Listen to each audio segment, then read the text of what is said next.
You're in a Movie, part 2. If you haven't watched part 1, I suggest you do so if you want this to make any more sense, if it even makes sense to you at all. So I just re-listened to part 1 and I realised I didn't really explain why you're in a movie, why this movie was created. Ultimately, from my experience in journeying into self, this is a really, really good way of understanding the process of life. Ultimately, we're here as a fragment of consciousness viewing itself in a different way. And so every single one of us has different experiences to be able to report the information, the data back. And it's all just this whole big learning. So basically, apart from the fact that we are everyone when we're talking about consciousness, we're not actually just connected, we are actually everyone. So within our journey here on Earth, we have been both the abused and the abuser.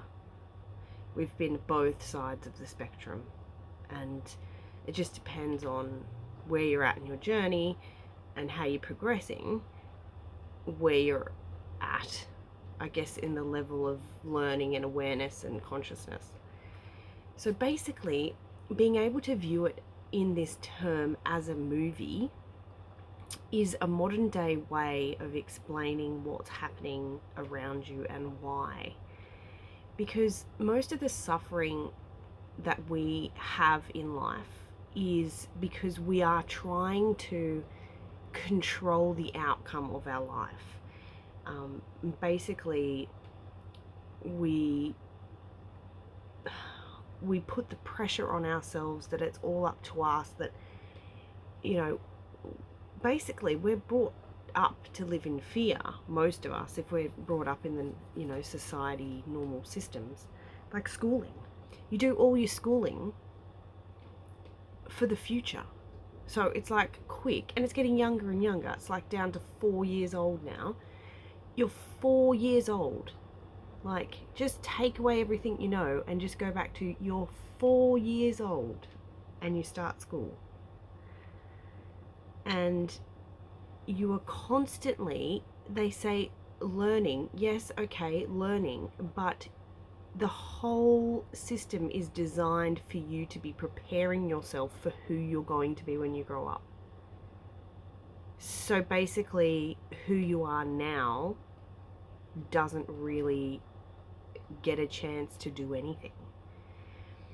You're so full of like constant things, and then of course there's all the pressures of like, well, you need to do sporting and you need to learn an instrument and you need to do this and you need to do that, and then of course your parents pressure you because that's what they were taught to do and that's what they had to do, and then oh, it's all for the good of you, and then before you know it, you're 20 and you're exhausted and you haven't even lived your life, and it's just been full of all of these pressures of the world.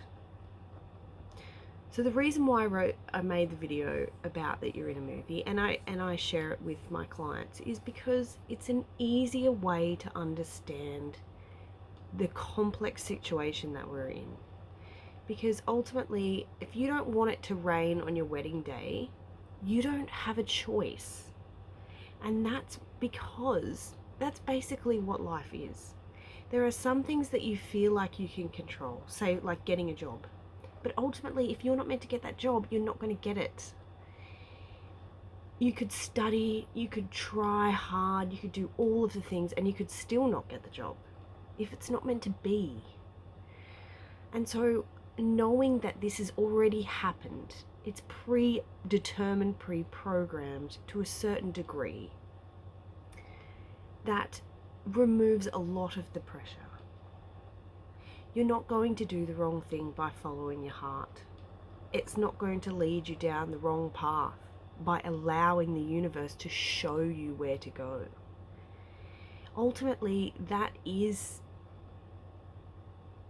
it's like letting go, going down, trying to paddle upstream, and then finally just going with the flow and ending up in a beautiful heavenly garden. I mean, the more I listen now to spiritual teachers and other things that I'm reading and studying, and it's just, they're all saying the same thing. It's just a modern way of saying to let go of trying to control the outcome. And I just really felt like highlighting the parent thing, because, you know, we have children and we think that it's all up to us. We don't want to stuff them up. I never wanted children because I thought, I don't want to be the reason why a child doesn't want to live anymore, because that's how I felt. And I wouldn't wish that on anyone, especially not my child. But I had my child, and he is absolute perfection, and he is now experiencing his life with a mother who's become aware of what is actually going on. And it's beautiful because he's chosen that. We've all chosen the things that happen, the major life events that happen to us before we come here.